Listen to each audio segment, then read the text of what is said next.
Good morning and Jai Hind dear students.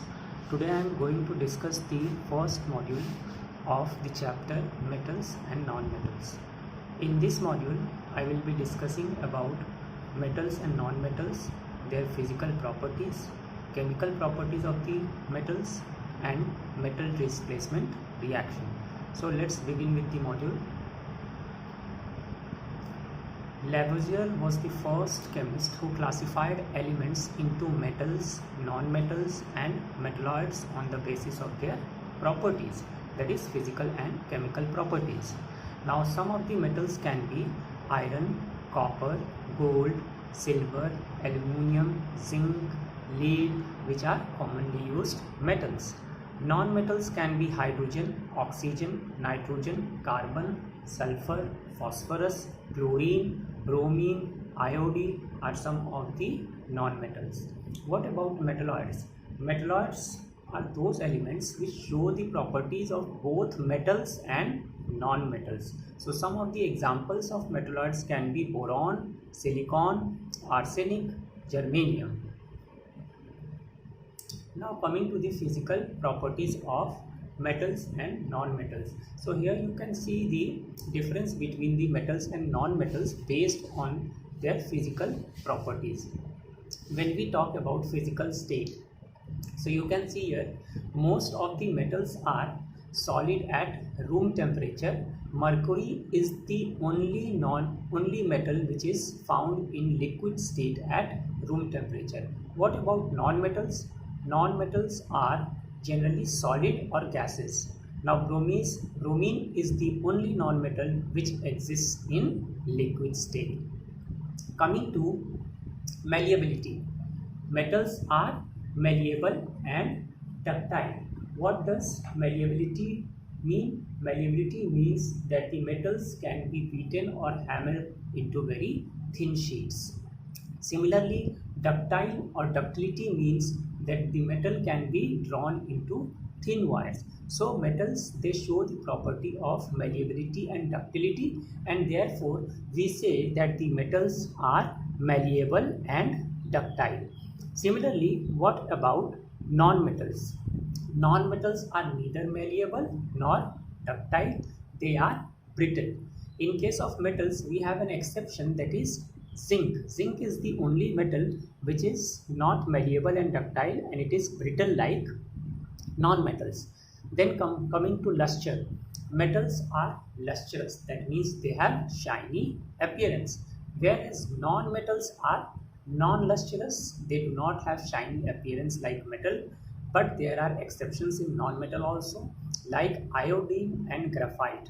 They are the non-metals which are lustrous.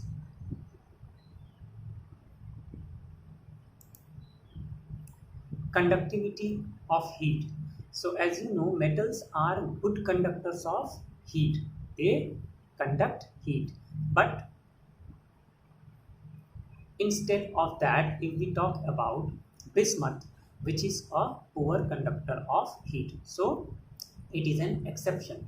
Non-metals are poor conductors of heat. Hardness, if we talk about hardness, metals are generally hard, except sodium and potassium, which are two metals that are soft. They are highly reactive, but they are not hard like other metals.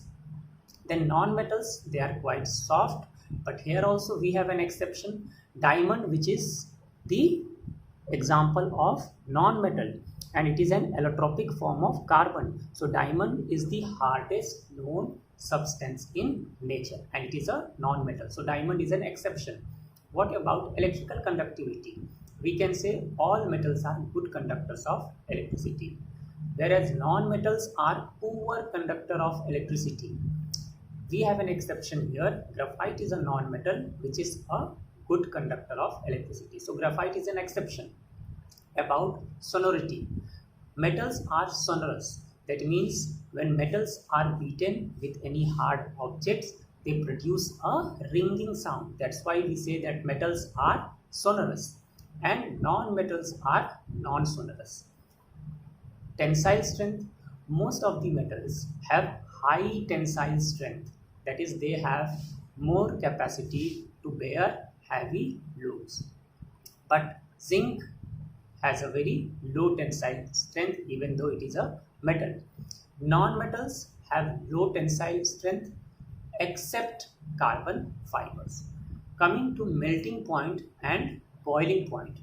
Metals have generally high melting point and boiling point.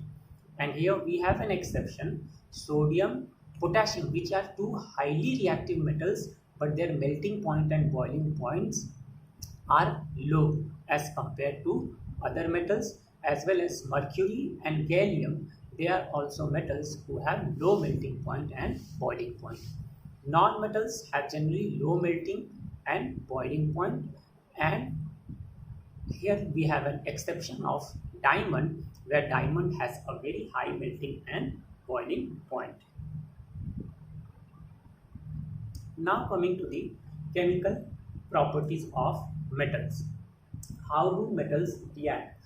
All metals give similar chemical reactions, but the reactivity of metal depends upon its nature and the condition in which it reacts.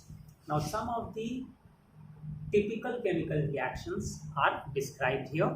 You can remember or practice 2 or 3 reactions here. For example, if you look here, this is sodium. It is denoted by the symbol capital N small a. When sodium reacts with oxygen O2 at normal room temperature, it produces an oxide which is called sodium oxide. The formula is Na2O. Similarly, magnesium, denoted by the symbol Mg, when it reacts with oxygen, it produces magnesium dioxide. Here, one thing you have to remember, that magnesium on reacting with oxygen burns with a dazzling white light.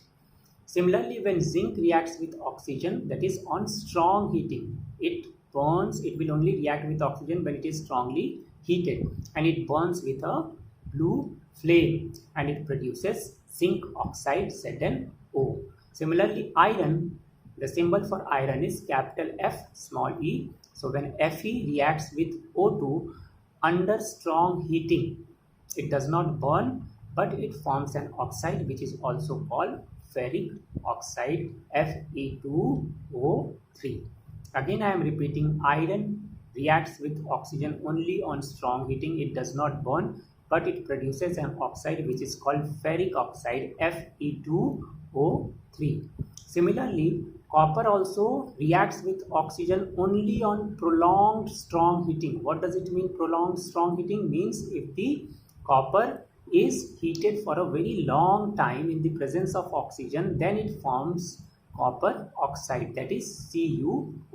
Now from the above reaction which is given above, the order of reactivity of metals with oxygen can be summarized as follow. That you can see here, it is showing the reactivity of the different metals with oxygen. Sodium is highly reactive. It reacts with oxygen more vigorously, so it is more reactive, followed by magnesium. Then magnesium reacts with oxygen on heating. Then after that we have zinc. Zinc also reacts with oxygen but under strong heating. Iron reacts with oxygen under strong heating, and copper reacts with oxygen under prolonged heating. So from this reaction we can say that sodium is more reactive as compared to the other metals as far as its reaction with oxygen is concerned. So you can see this arrow showing that the reactivity of the metals are decreasing with oxygen as we move from left to right. That is, sodium is highly reactive. It reacts readily with oxygen, whereas copper, it does not react so easily with oxygen. It reacts only under strong heating. Then coming to the next slide, reaction with water. What about reaction with water? We can say metals also react with water but under different conditions. For example, sodium and water. Sodium has the, as I told you, sodium is highly reactive metal. Sodium and potassium are the two metals which are highly reactive. Sodium can easily react with even cold water. When it reacts with cold water, that is H2O, it forms a compound or a base, sodium hydroxide, which is NaOH, and it releases a gas called hydrogen gas denoted by H2. About bases and alkalis we had already studied in class 7, so this reaction should be a bit familiar to you, that when sodium reacts with cold water it produces a base, a strong base, which is also called alkali, sodium hydroxide, and hydrogen gas is evolved. So this is the reaction. Similarly, magnesium, when it reacts with water but only with boiling water, and it produces magnesium hydroxide, MgOH whole twice, and hydrogen gas is released. When iron reacts with steam, it is also a form of water but in vapor state. So when iron reacts with steam, it forms ferroferric oxide, which is also called Fe3O4, or the formula can be FeO plus FeO dot Fe2O3. You can remember this formula Fe3O4. When iron reacts with steam, it forms ferroferric oxide and hydrogen gas is evolved. What about copper? Copper also reacts with water. When it reacts with water, we generally see no compound is formed even at high temperature. So from the above reaction of the different metals, that is sodium, magnesium, iron and copper with water, we can arrange them in the order of reactivity which is given below. Sodium is highly reactive, followed by magnesium, followed by iron, and at the last is copper. So we can say that the reactivity of these metals with water is decreasing as we move from left to right. Sodium is highly reactive and copper is the least reactive. Now reaction with acids. How do metals react with dilute acids? Dilute acids mean when the concentration of the acid has been reduced by adding water. If we add more water in acid, that means it becomes dilute. So most metals, they generally react with dilute acids to produce salt and hydrogen gas. You can remember the above statement only, that what happens when the metals react with dilute acid, they produce salt and hydrogen gas. For example, let us take the example of sodium reacting with hydrochloric acid, which is HCl. It produces sodium chloride, NaCl. It is a salt, and hydrogen gas is evolved, H2. This reaction is vigorous, very fast. Similarly, magnesium also reacts with hydrochloric acid, dilute hydrochloric acid, to form a salt called magnesium chloride, and hydrogen gas is evolved. This reaction is rapid.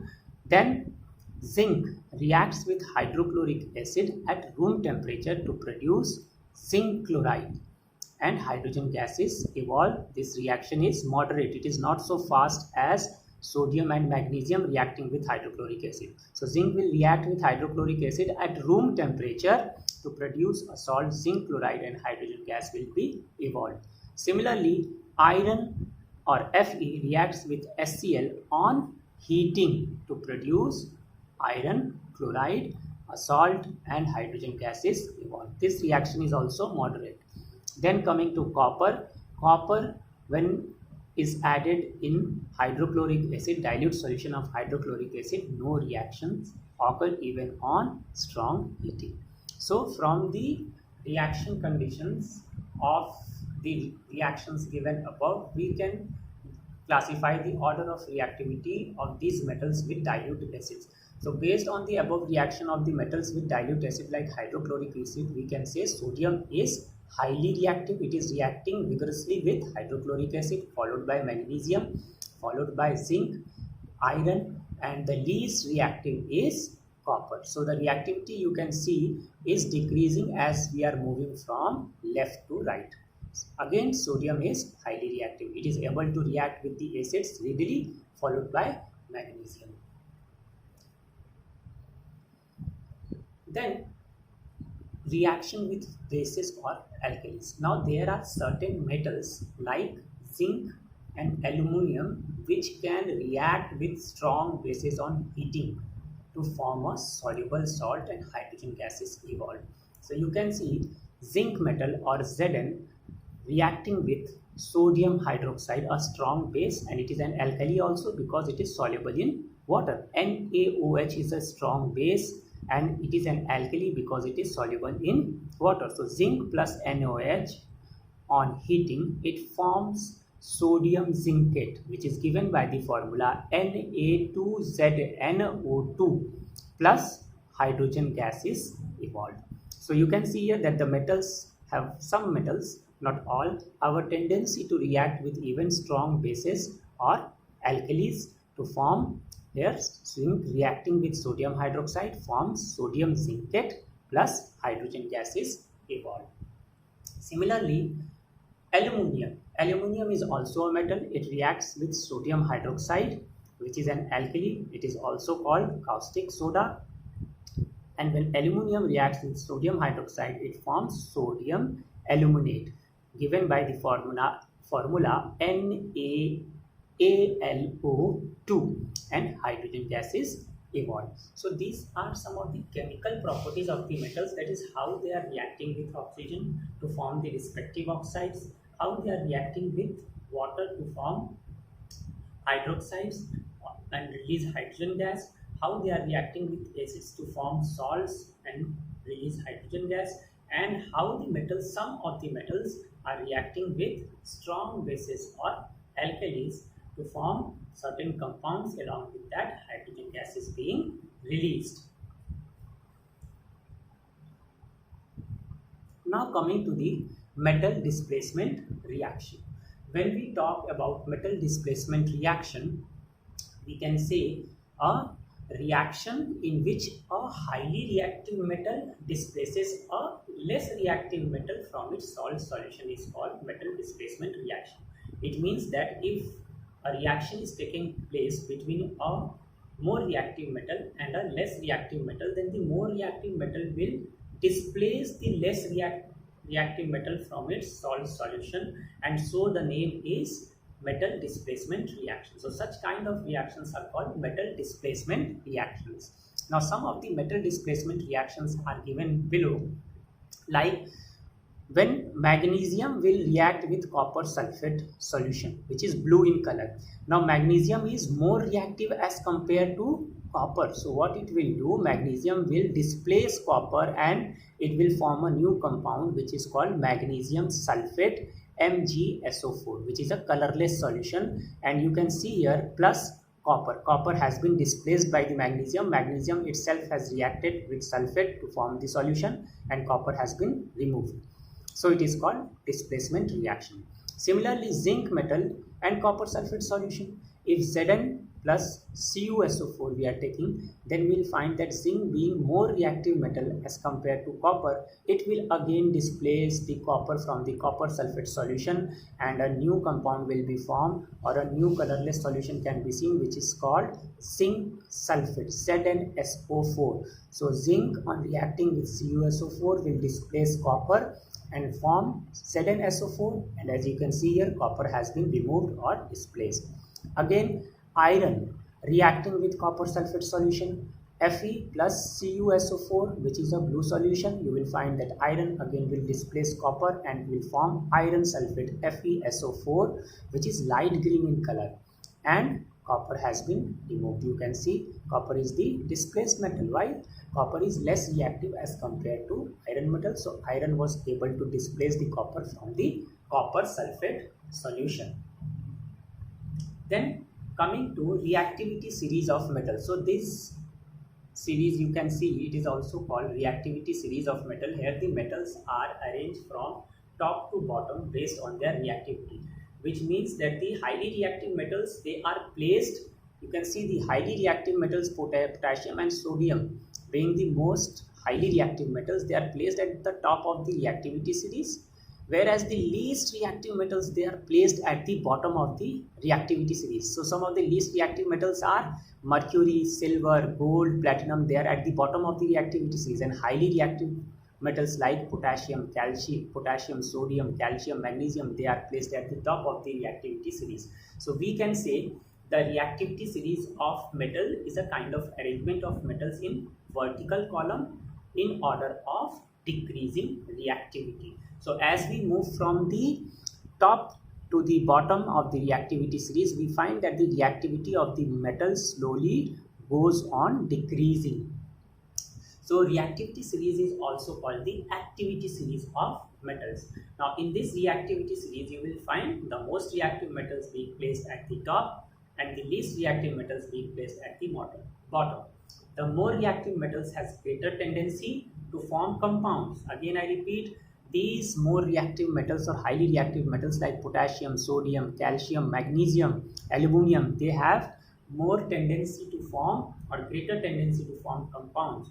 So such metals are found only in the form of their compounds because they are highly reactive. But less reactive metals such as silver, gold, platinum, they are inert metals. They do not react so easily and therefore they do not form the compound, and they are found in free state in the Earth's crust. So you might be wondering, that's why gold and platinum are used for making ornaments, because they do not react and they are able to maintain their shine for a long period of time. So we will stop here, and in the next module we are going to discuss about the chemical properties of non-metal, and we'll again discuss displacement reaction. Thank you very much.